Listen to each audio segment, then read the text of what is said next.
Welcome, guys, to this episode of my personal podcast. Today I am joined by a very special guest, Lincoln. I actually met Lincoln for the first time in Austin when I visited the US for the first time as well.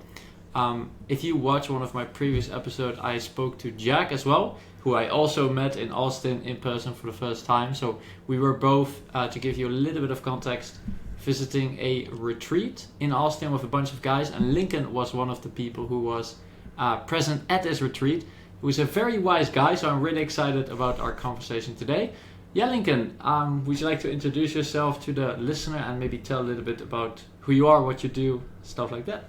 Yeah. Hello, I'm Lincoln. Thanks for having me on, Hoos. It's good to see you since the retreat. We actually you had to leave early for some reason, so I didn't get to say bye in person. But it's nice seeing you in the group chat and seeing everything you got going on. Yeah, I'm Lincoln. I live here in Austin, Texas. It's a magical place. I love it. And what am I doing right now? So I'm kind of working on a couple creative projects. I do operations business consulting to make a living right now while I work on those creative projects, namely the Walking Wisdom podcast that you mentioned earlier before we recorded. And then, yeah, man, it's just living on this journey of transformation. I feel like I'm really in the thick of it. So prior to 2023, I was just like living my life, not super conscious, right? Like in the head a lot, victimhood mindset. Was doing okay with, career and whatnot, but then it ended up not being super fulfilling. So I left that in 2023. And then since then, it's just been full blown expansion of awareness, and learning and meeting new people and connecting. And it's been fun, man. So that's what I'm doing here in Austin. Meeting people like you, like Jack, going on retreats, going to events, and just growing, expanding, ascending. Well, that's like such a good book title, Growing, Ascending. Nice, man. Yeah, thank you so much for introducing yourself, Lincoln. Like, I feel at the retreat specifically, like you're one of the people I could really connect with on a deep level, just because I think maybe this is a good starting point. Like, you have to surround yourself with people who not only like can think at your level, so you kind of resonate in this sense, but also preferably people who are a little bit above. And I truly felt like in many ways you were kind of ahead of me in certain areas of spiritual development. So I believe you also have done, and please correct me if I'm wrong, quite a lot of like self-development work, like inner work, if you know what I mean. Do you have any specific methods of like inner work, of self-development that you did that were the most transformational for you? Well, first of all, you're amazing, man. There's no levels. I see what you mean by feeling that. Like I feel that with certain people, but letting go of that is the way to do it and just focus on growing. But yeah, you're amazing. So I just wanted to say that. The method for me, I guess I'll just go about what I've explored and just tell that story, because I don't. And a few things will pop up throughout that. So it kind of started when I had a relationship that ended, and it forced me to like look at myself in different ways, learn new information about specifically attachment theory and what that meant, and how that described a lot the dynamic I was experiencing in my relationship. And what that really did was like, whoa, there's this new powerful information that I didn't know. Why didn't I know it? Or it helped so much, right? Why didn't I know it? So I don't want to feel like that again. So that catalyzed my entire journey of asking myself, why am I the way I am? And what don't I know about myself? What don't I know about the world? What don't I know about others and connecting with others? That led me to really diving into the map of consciousness and a lot of David Hawkins' work. So that was my gateway, I guess. I read Power versus Force first, and then a couple of his other books. That chart helped me just see the world in a different perspective, right? And transitioning from the fear-based emotions and ways of being to the ones based in courage and love. Actually, I think that's a really good way to look at the world. If you want to look at it in a simple way, like, are you operating out of fear or are you operating out of love? And you can ask yourself that in many scenarios. And if you ask yourself, well, what would love do in this situation? Like capital LOVE, like unconditional love, what would love do? You usually get the best answer, right? Now, I wouldn't have been able to embody that back then. So that first year, learning about the map of consciousness and many, many other books, I got a bunch of books scattered around. I see. Just looking at expanding perspective, expanding awareness, consciousness. Looking at all of that over the first year, it was really intellectual for me. So I was just learning new things and learning theory and saying like, oh, that's interesting. That sounds true. That feels true. And then it wasn't until 2024 where I really focused on practicing and embodying and studying energy and embodying the ways of being that those books talked about, like operating out of love instead of fear.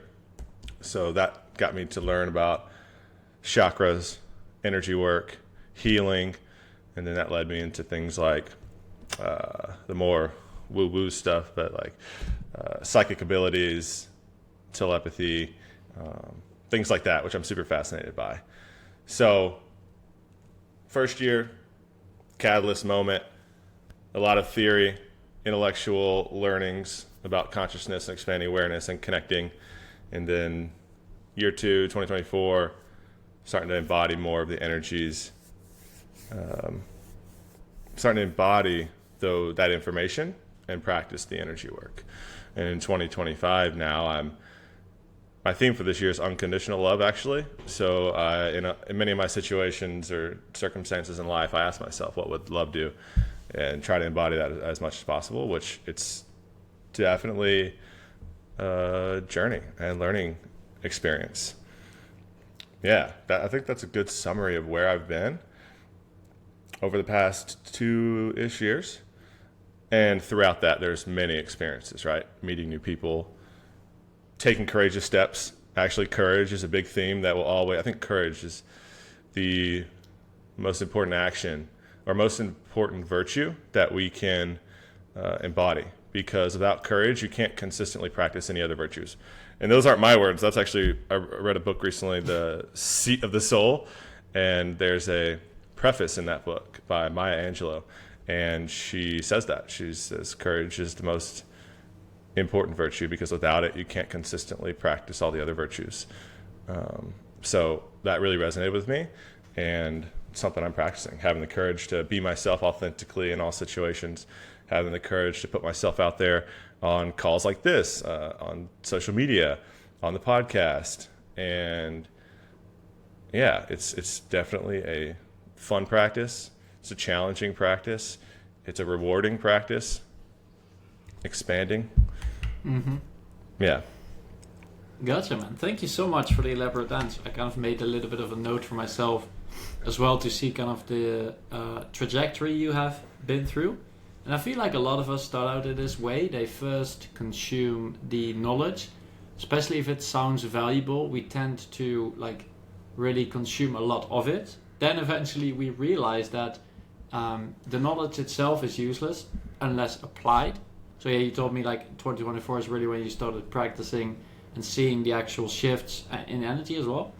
And then unconditional love. I think that's quite a interesting topic to talk about because maybe people who are listening to this podcast may not be as known in this field or maybe not have a very good idea of what unconditional love actually is.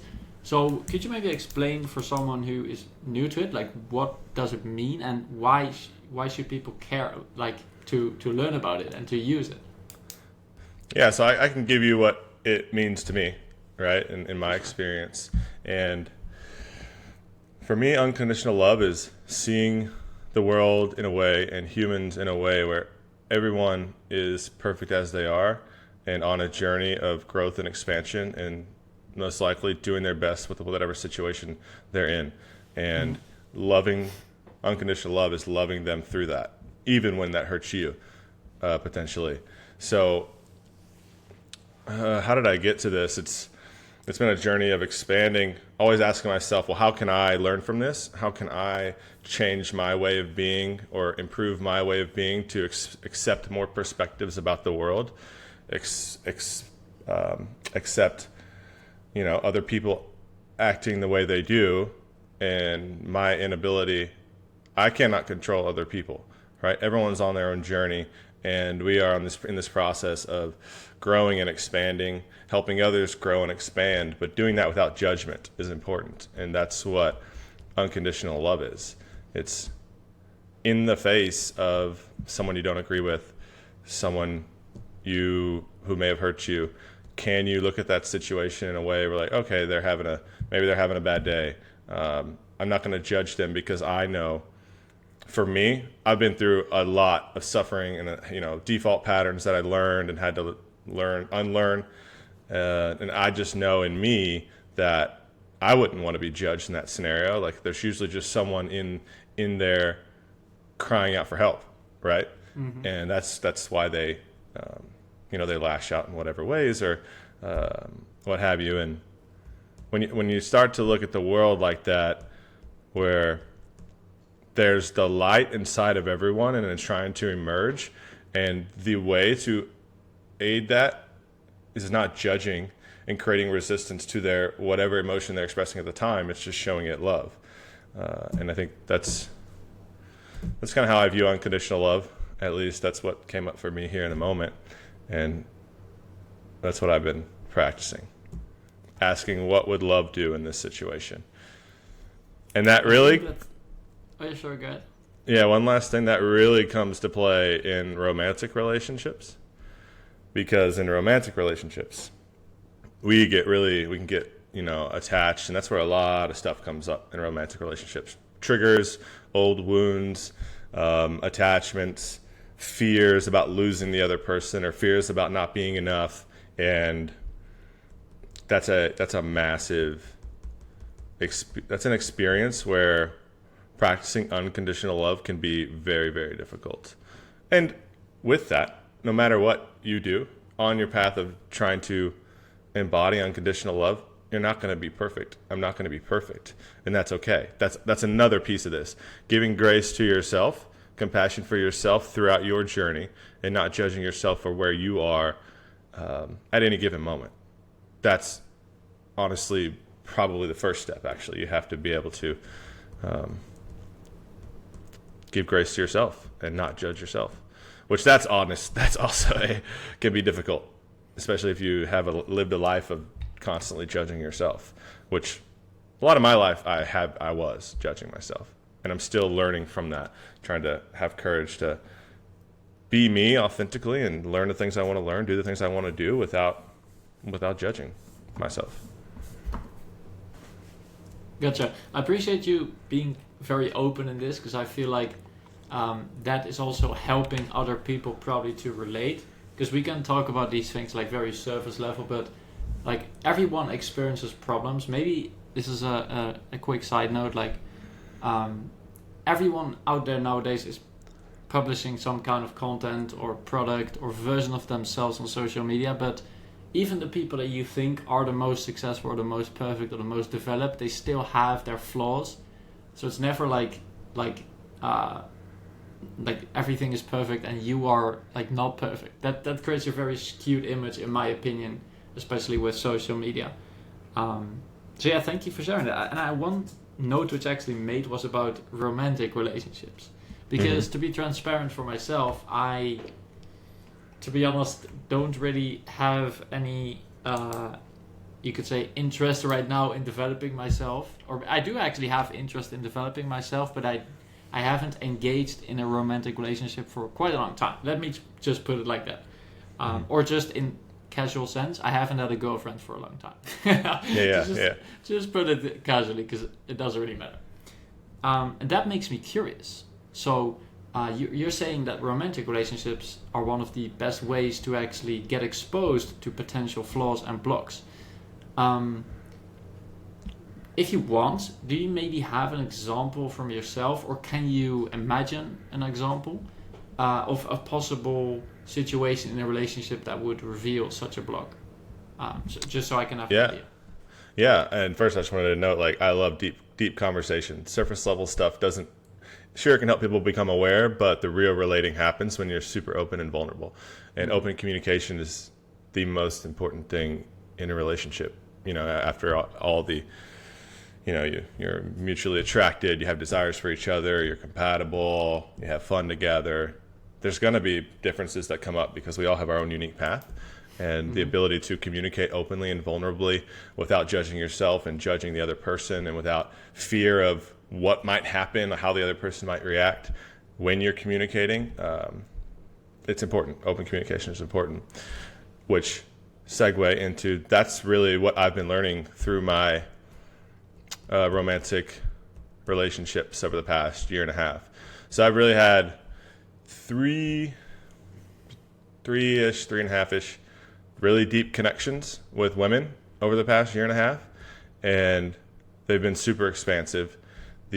I'll say, I guess first I'll preface this by, the way I go about dating and connecting is just being myself authentically in the world and doing the things that I desire and want to do, and being open to a romantic relationship, because I do desire one, but I'm not actively seeking one. So I am being myself authentically and being open, and then the universe presents me with people through that process of being authentic. The universe presents me with people who are already kind of like pre-filtered in a way as to be compatible, right? And that's how I've met each of those women over the past year and a half. So that's just to say, I don't know why I brought that up, but anyways, so the learnings about open communication, the first one I had in 2024 was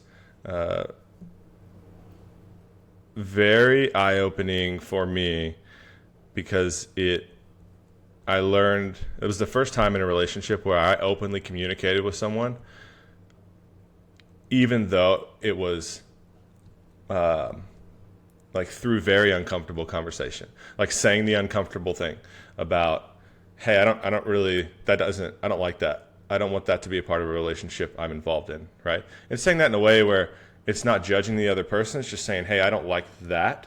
Now, I'm still learning this, right? It's hard. It can be hard to describe something that you don't like without saying, oh, it's what the other person did wrong or something. Like, that's a learning process in and of itself in communication. And I'm still learning that, like talking about, what am I feeling in the moment? What are the sensations I'm feeling? What emotions am I feeling? And what do I want to feel? That's very important in communicating that to the other person. And ideally, the person you're communicating with is on the same level, a similar level of awareness as you, and a similar level of intention when it comes to communication, where I can say something like that and be vulnerable, and they won't immediately shut down, or they won't just be like, oh, it blows up and everything's done, right? Like, because that can happen, and that's okay. That's part of the process. But when you find someone who can have those uncomfortable conversations, and they intend to see it through, at least have the full conversation through uncomfortable conversations, that's beautiful. That's what I desire. That's what I think leads to very fruitful relationships. Because in today's world, everyone's everywhere. There's so many distractions. So it's easy to say, oh, I don't want to face that. I'll just go find something else, right? But if you never face it, never learn how to communicate uncomfortably, those situations are always going to come up, right? Kind of reminds me of life is a mirror, right? It's always showing you what you need to learn, and then until you embody those lessons, it's going to keep coming up. The patterns are going to keep coming up. So communication is something I learned in those relationships. I don't remember the exact details of what we were discussing, but communicating how I'm feeling, communicating, and then receiving in return whatever reaction comes up. So they might be frustrated, or they might not understand it. This is the thing that actually, when this happens in relationships, it's kind of saddening, or I'm like, oh man, how do I get over this? And that thing is this: when you're talking to somebody and you can't really you're both having words with each other, but you don't understand each other, and you don't know how to get to that level of understanding. It's almost like you're spinning in circles, and you're like, oh, hey, this is what I'm trying to say, but you're not getting it, and you're saying something, and I don't understand it, and I don't know how to get us. I don't know how to get us to this transcendent state where we understand each other, right? So that's something for me that I really desire with people, is to just be open and vulnerable in communication, and whatever happens, right? Like there's no, obviously we have desires and we want to be with some people, we don't want to be with others, but the intention is to see the conversations through the difficult stuff.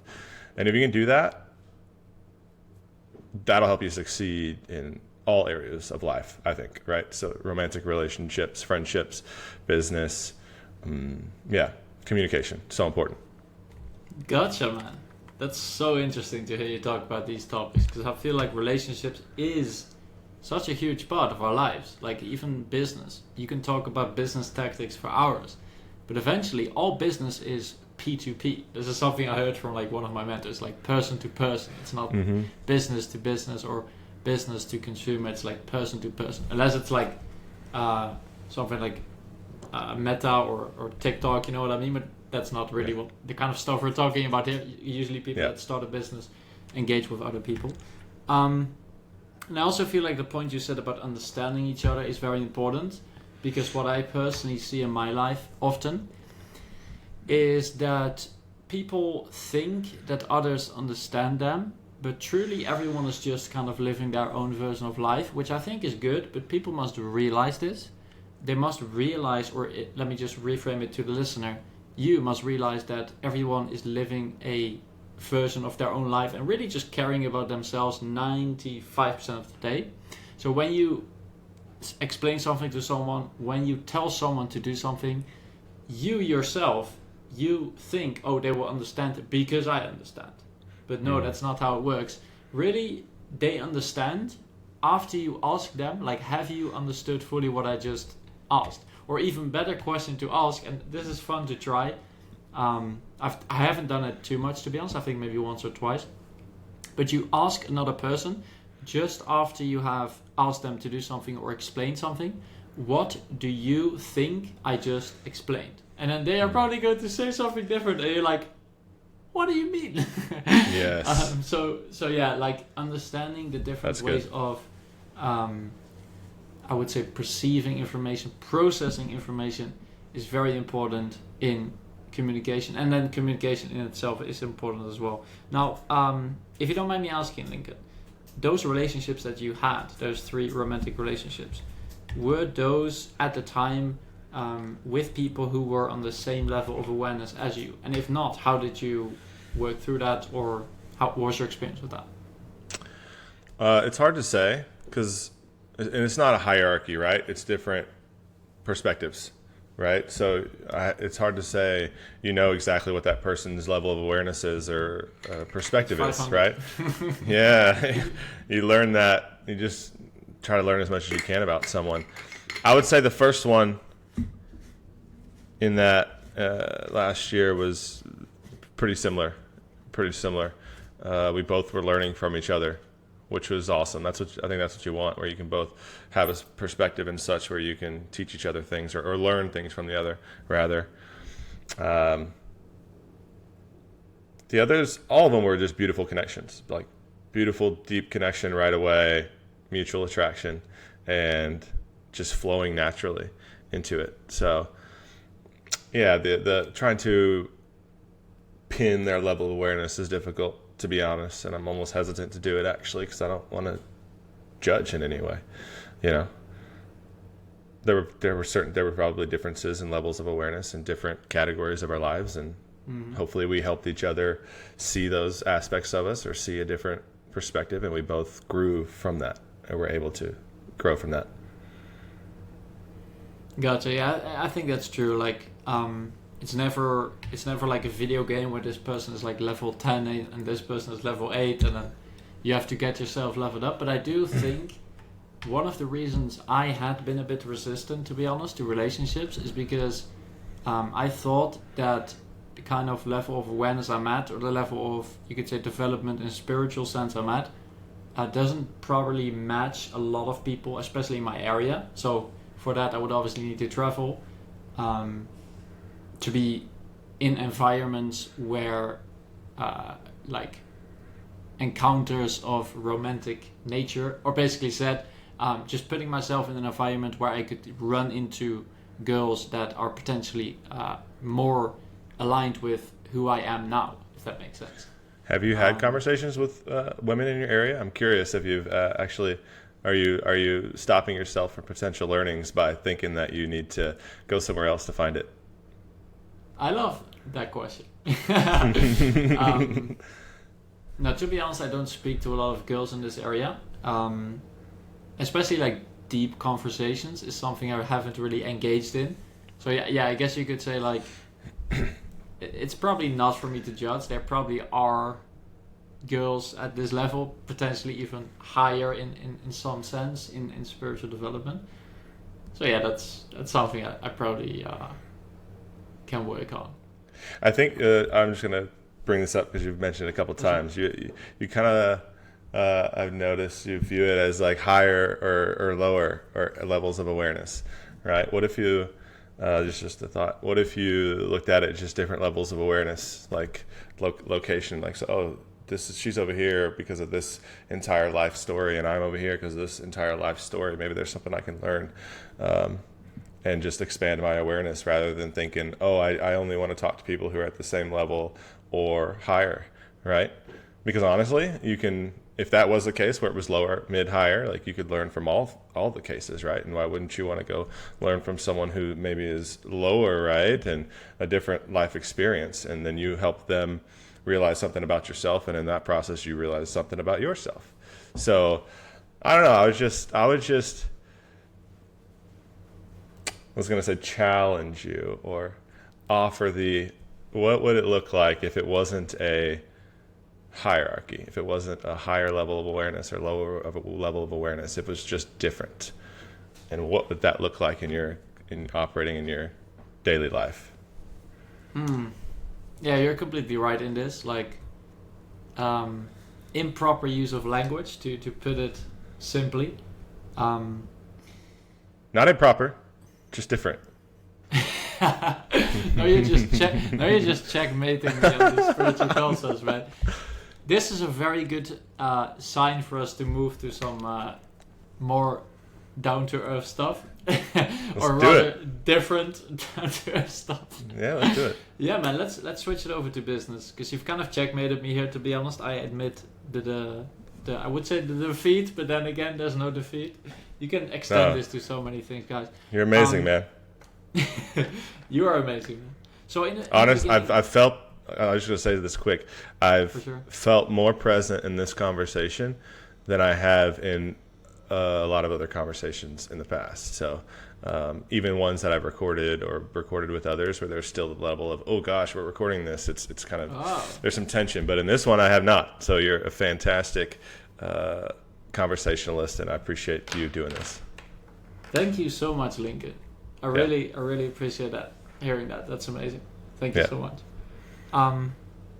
So to put it to the point of business, at the beginning you mentioned you were doing operations consulting for businesses.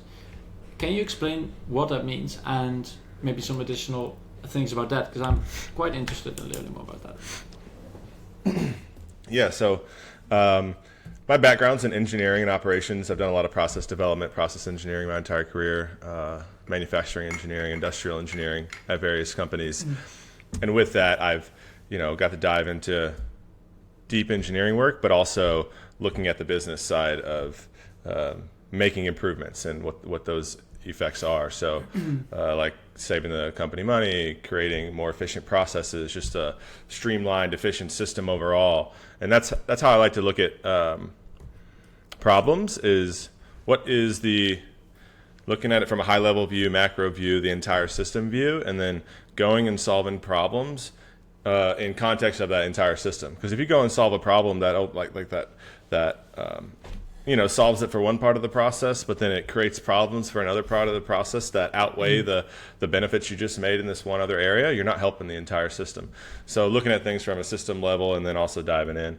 And that's what I like to do with, say, like businesses. So I've worked with a couple, like one startup in a small business over the last year, and it's, okay, my background's in expertise is in operations, but also, which is like, okay, how do you provide the service that you offer, right? Or how do you make the product that you sell? So, and then, people, what teams do you have? What systems do you use? But along with that, another, like, the three most important parts of a business are your operations, sales and marketing, and finance. So those three departments, how do they work together seamlessly, right? So you want to make sure that the item, product, service you're selling is that you can you can deliver that, and there's no confusion, right? Mm-hmm. So just that all teams are talking to each other, and then processes and systems are set up in ways where they're simple and they're not confusing, that the employees or people working in them know what to do. That way you create as little amount of waste as possible. So like waste in time, resources, product, whatever. So yeah, that's what I like to do. It's how I like to think. I also like to strategize on, okay, if we're going to grow this business, how do we need to organize the entire system to create a foundation that can scale? So do we have the right people in sales? Are we marketing the message we want to the right people? Are we describing the value of our product adequately and how it will solve the problems of the potential customer? Mm-hmm. And then are we delivering on that? And that's what I love doing. Amazing, man. I love this as well. It's like, because like, I guess about 1 year ago, 1.5 years ago now, I was running an SMMA, so a social media marketing agency, and one of the mentors I had in this course talked a lot about systems. So maybe you're familiar with him, Charlie Morgan. Does that ring a bell? No. Okay, well, he's quite a big YouTuber now, but also like course seller. And he also talked a lot about systems. And that really got me started on a very obsessive interest in understanding systems, mental models, specifically looking at nature to learn how systems work. So this is definitely a topic I'm very interested in as well. I'm curious, do you work only with businesses of a specific size or just any size? And I'm talking about like mainly in terms of revenue and employees as the two metrics. So in the consulting stuff that I've been doing, it's been smaller, medium-sized businesses, because I that's just what I gravitate to, working with smaller teams, and usually you can have a bigger impact. And I had worked at larger companies, like the last corporate engineering career I was at, or company I was at, was Tesla. So it's massive, right? Big team. And yeah, so I was like, ooh, that's a lot of people. And just me knowing my human design and how I work best with small teams and having the ability to make a bigger impact with those people. So I'm open to working with bigger teams in different capacities. Still working on putting offers out there and putting myself out there in that regard. I'm also working on other ways to build income and other creative projects that I'm excited about, like creating communities, helping people, expand their awareness in ways like based on telling my story, or creating like accountability communities is one thing recently. So yeah, sorry, that was an aside, but I like working with startups and small, medium-sized businesses. Gotcha. Because the startup space is something I've also been getting more interested in recently. And I feel like what I notice is business thrives on good systems. And good systems require, in my opinion, repeatability, so it's easily repeatable. Um, Maybe from your experience, or maybe outside of your experience, just from your own thoughts, what do you think is the main thing that is responsible for businesses or startups to have, um, you could say, like, not very good working or broken or inefficient systems? Like, what holds them back from really having that solid system that's scalable, that's solid, that doesn't break as often? Simple scales. So simple scales. Now there's a caveat that I've been experienced in the past where I would just try to create this. Oh, are we still connected? I see it trying to reconnect, so I'm just going to pause until that goes away. I'm not sure if you can still hear me. I'm going to message you on Twitter or X.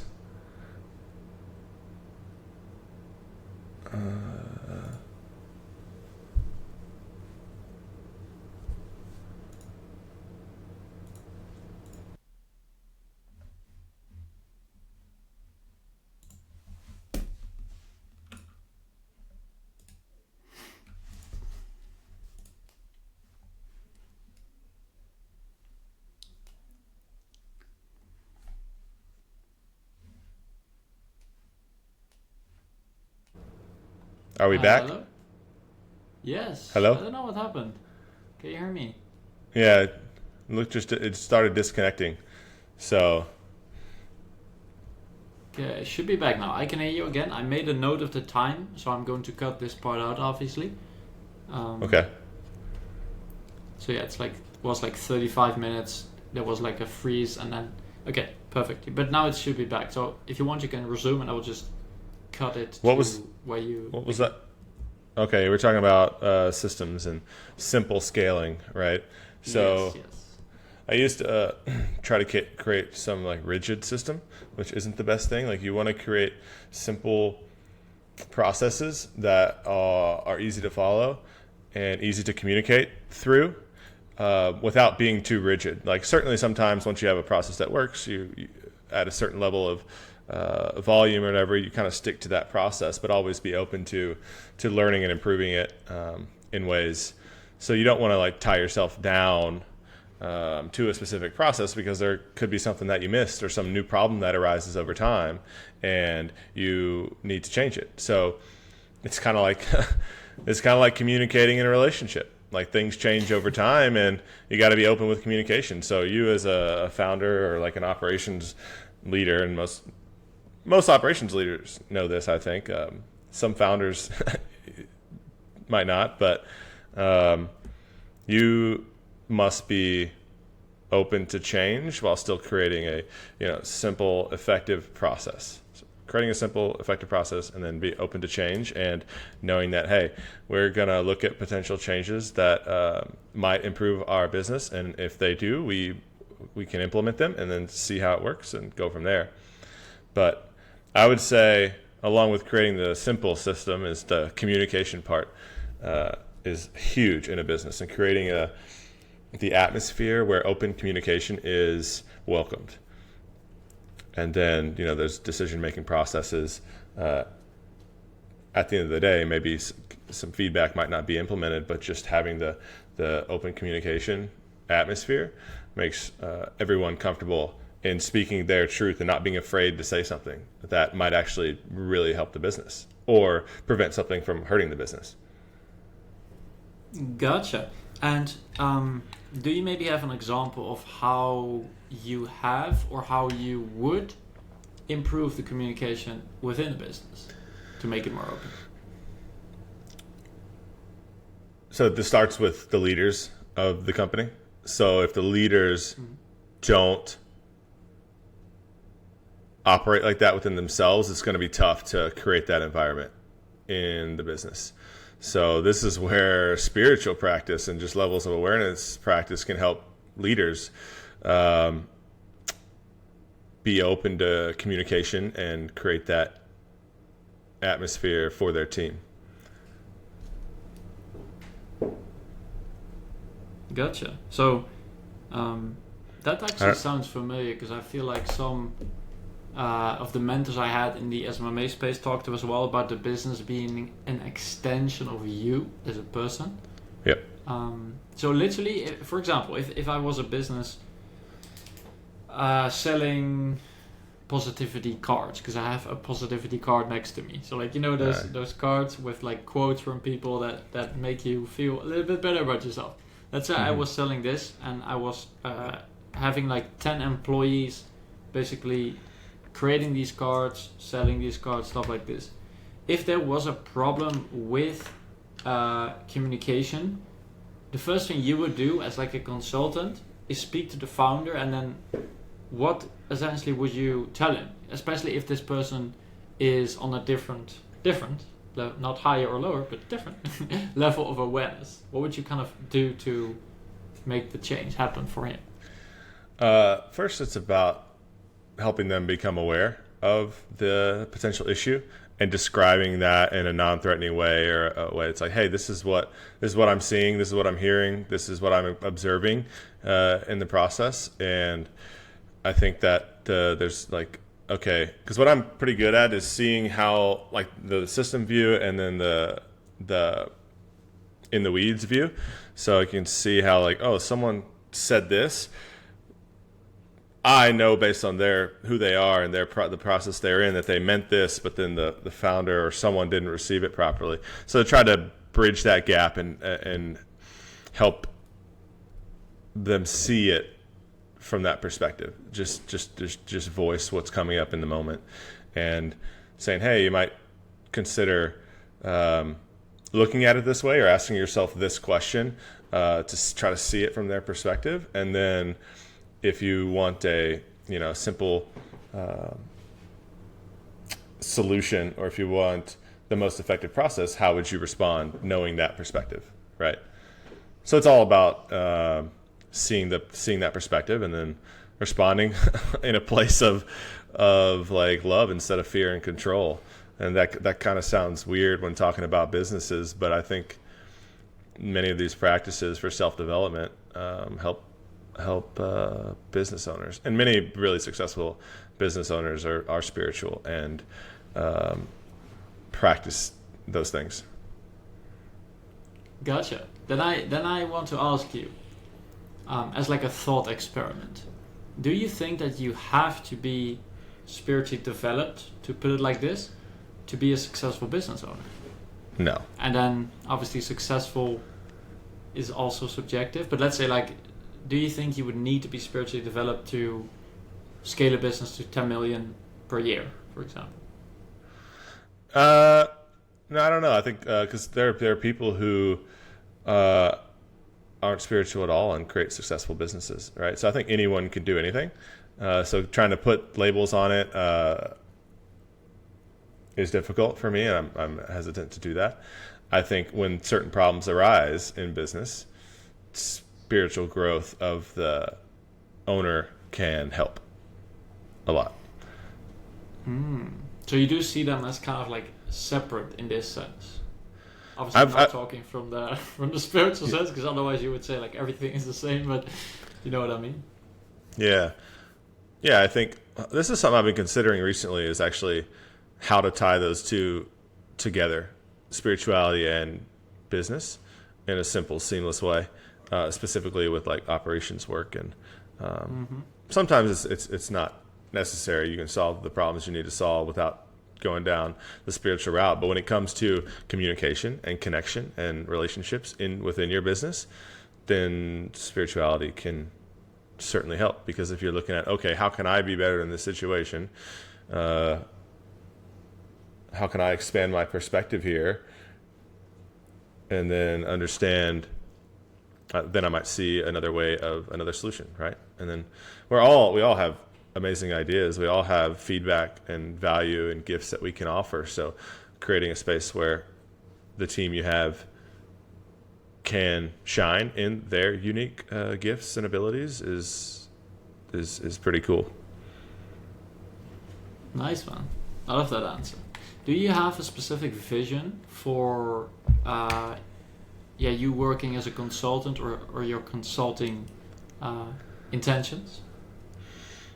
I'm still putting that together. So what I've been doing over the past kind of couple of years has just been via networking and word of mouth. So I haven't done a lot of it since my exit at Tesla. Did you hear that sound? No. Oh, that was weird. I just got like a bell sound in my ear. Interesting. Trying to see, what does that mean? What is the universe trying to tell me there? Maybe you have a notification. Yeah, maybe. That's weird. Specific vision for that is just finding companies I can work with where I really align with the owners and what they do, and working with people making an impact is important to me. So it's more of like, okay, solving for that and then offering the skills I do. One thing about me is people have reflected to me that I'm like very, like they feel good in my presence. And I'm trying to figure out how to, thank you. I'm trying to figure out how to use that gift in a way that really shines through whatever I'm offering. So like for me, I love going on walks with people and just talking through problems, right? Like, so like an example of this could be like walking with startup founders or business owners to strategize or talk about problems in their business and just give feedback, right? It's that can be difficult to monetize without a lot of experience in that or social proof testimonials. So like kind of just building that up and being myself authentically, because I would love to do that. Like, the Walking Wisdom podcast where I just have insightful conversations. If I did that with founders or business owners and just pitch that in a way where they can see the value, that would be amazing, because I love having conversations. And then going in and say, okay, now understanding that these are the problems, here's some possible solutions, and let's work through those. Let's play through those out, right? That's what I want to do more and more, because that's where my zone of genius is and where I thrive and get energy from. So that's one thing I want to do. And yeah. There's another part of this that is not quite in the operations consulting that I'm currently working on, putting out there, kind of an accountability community or service. I started a group chat with a couple friends recently. It's been about a week and a half, 2 weeks now, where one person, I was talking to Cole actually with, and not to name drop, but about like, who is that? Yeah, I was talking with him about this idea, like accountability partnership, because I think people. Well, I was talking about it with him, and then another friend came up and was like, hey, and he had no idea we were talking about this. He turns to me, he's like, hey, I'm trying to wake up earlier. Would you mind like being an accountability partner for me? I was like, what the heck is happening? Like, we were just talking about this, and this person comes up and asks me that. So like, that's a sign from the universe to put this out there. And it's always been something that I needed, because sure, we can, grind and learn, and we have to learn to take action and be confident in ourselves and become empowered. But man, like, people need people, and it might not be forever. It might not have to be all the time, but it's like one little spark of motivation or nudge from someone else can change the entire trajectory of your life. And it can help you feel less lonely in the creative endeavors that you're doing or in the spiritual development that you're experiencing. It can help you feel more motivating. It can be a sounding board for working through ideas, right? Just having someone available to you to be present and hear you out, and then also reflect things back to you that you might not be seeing, is so powerful. It's like having like really good friends, right? Who do that to you. So I have been considering, and I'm going to do this, and not just considering it, is putting out a community where anyone can join, like a WhatsApp, and have accountability people have accountability support. And it's more than accountability. I call it ascension accountability, actually, because it's what it really is helping people ascend to their highest selves. via the doorway of accountability, taking action, having people in your corner supporting you. So it's an idea I'm working on. Super interesting. I firstly want to say that to go back to your previous point on the walking wisdom and like how you see yourself, for example, helping startup founders by just walking with them, having conversations. It's such a brilliant idea, man. Like, honestly, I haven't heard of anyone like specifically taking this angle from consulting. So literally walking with founders and discussing stuff with them. So truly, if you can get founders to actually like try it out or even pay you to do it, that's so worth it. Like, it's so unique that's honestly one thing. If you're going to do anything in business or life, especially business, like finding that unique creative approach is going to be key. And I think the Walking Wisdom podcast is not only great at an example of this, but like truly shows that how would I put this? Like I think it's a really good example of how a creative approach to something really makes it more valuable and more exciting. So that's the first thing I really wanted to say. This kind of stood out to me. Secondly, an accountability or ascension community sounds interesting too. I personally haven't used many of these communities or groups. I've actually been part of some of them shortly. I actually had an accountability partner for quite a long time when I did my SMMA. We basically sent each other Loom videos, like the short videos of how much outreach we did every single day. Nice. Part of this was like also a spreadsheet where we would log how many outreaches we did, and both of us had access to the spreadsheet. So I'm really grateful for that experience. It was actually with a guy called Sam, if you're listening. Really grateful for it. But one aspect of that is I think what happens if you don't like follow through. So in your experience perhaps, or maybe just your opinion on it,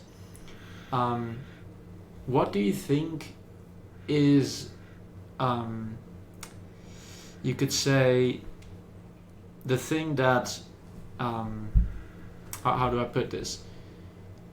Why do you think perhaps that people do actually act when they are in an accountability group, but they wouldn't act without the accountability group? So why do you think the accountability group makes that difference in them taking the action? What is it actually that makes them take the action after the accountability? I think it's easier to not let other people down. But for some reason we let ourselves down, which that's a learning process in and of itself. Like that's where you want to get to. But I think a step there is, hey, having someone else to that you know is there supporting you. You don't want to let them down. You don't want to hold. How do I say this? Yeah, it creates a community effect, right? It's like I'm not alone in this. They're there to support me. So, like for example, when we started the chat, the guy who actually asked about it, the thing he said he was going to do the first day, he didn't do it, and he owned it. And we approached it with non-judgment. It's like, oh, it's okay, man. We're here. This is what this is for. Wow. Let's go. Let's keep going, right? So because in that scenario, imagine this.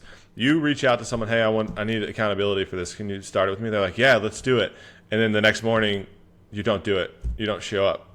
You could really judge yourself for that, right? But if the other person shows up in a non-judgmental way and it's like, hey, that's all right. Let's keep going. You're here. You're amazing, man. Let's go. It's like that alone just changes the energy, changes the vibration, and it helps pull yourself out of judgment and fear. Well, I really feel that, man. I feel like part of the accountability resistance almost is because of fear of even being judged even more. Like, if you don't do it, you judge yourself. But if you're in an accountability group and you don't do it, like maybe you feel like people are going to judge you, and then the effect is multiplied. So literally having a group like that, I think that's a really good idea. Like a group that not only keeps you accountable in a positive way, but also if you fuck up or you don't do it or whatever, then they're able to bring you back up to the level where you are going at it again. It's not like people that are part of the accountability group and if you don't do it, you are out, basically. It's not like that kind of masculine discipline, force, energy. I really like the other other, a little bit more feminine, accepting, unconditional love, you could say, version of the accountability. So that's it's a mix of both, to be honest. It's, hey, you want to achieve these things, and here's what you're going to have to do, and we're here to support you in that.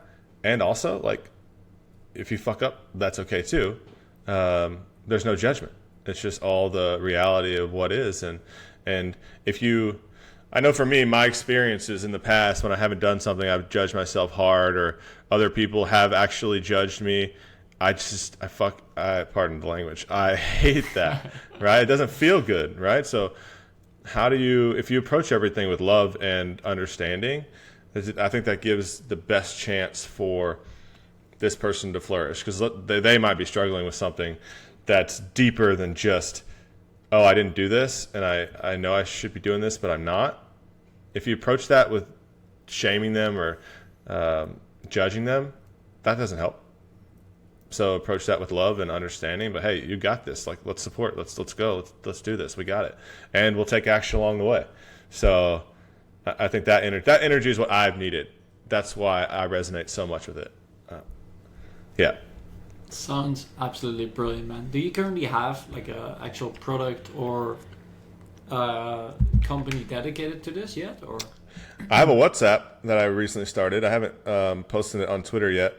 So the chat with my friends was kind of a tester to learn, and honestly, it helped me. Like, I wasn't even planning to wake up at 7 a.m. I was struggling with waking up late, and then just by way of being a part of this, I started waking up at 6, 7 a.m., getting to work right away. Well, not work right away. I started with like gratitude, priming exercises, physical exercise. I started writing more, and it just my whole last week and a half has been so much more productive, less stressful, because I was participating in this community. It just started the day off right? So not that you have to wake up early or anything. It's just having that helped me.